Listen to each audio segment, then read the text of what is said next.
13,000 বছর পর ফিরে আসলো এই ভয়ঙ্কর জন্তু। এর নাম ডায়ার উলফ।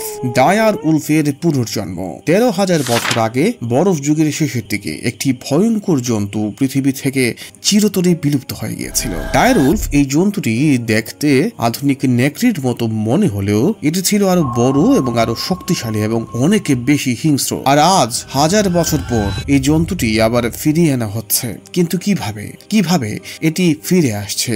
মানুষ কি সত্যি এক্সটিংক্ট প্রজাতিগুলোকে আবার বাঁচিয়ে তুলতে পারে? আজকের ভিডিওতে আমরা জানাবো ডায়ার উলফের ইতিহাস, এর ভয়ঙ্কর ক্ষমতা এবং কিভাবে বিজ্ঞানের মাধ্যমে এটিকে পুনর্জীবিত করা হচ্ছে। চলুন শুরু করি। ডায়ার উলফ বৈজ্ঞানিক নাম ক্যানিস ডারাস। উত্তর আমেরিকায় 13,000 বছর আগে এর বিচরণ ছিল।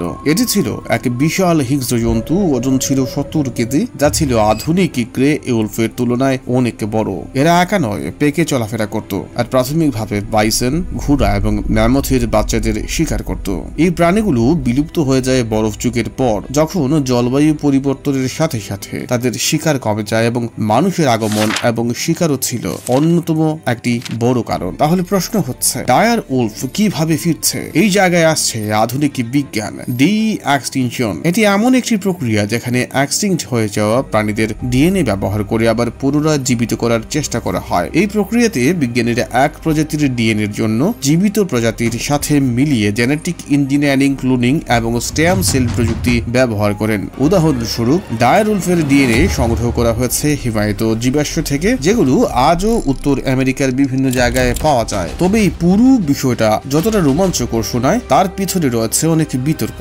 অনেক বিজ্ঞানী বলেছেন, আমরা এক্সটিংক্ট প্রাণীগুলোকে ফিরিয়ে আনতে পারলে তারা কি বর্তমান পরিবেশে টিকে থাকতে পারবে? কেউ আবার বলেছেন, এই টাকাটা এখনকার এন্ডেঞ্জার্ড স্পিসিসদের বাঁচাতে খরচ করা উচিত। এছাড়াও নৈতিক প্রশ্ন ওঠে, আমরা কি প্রকৃতির উপর এতটা হস্তক্ষেপ করা উচিত?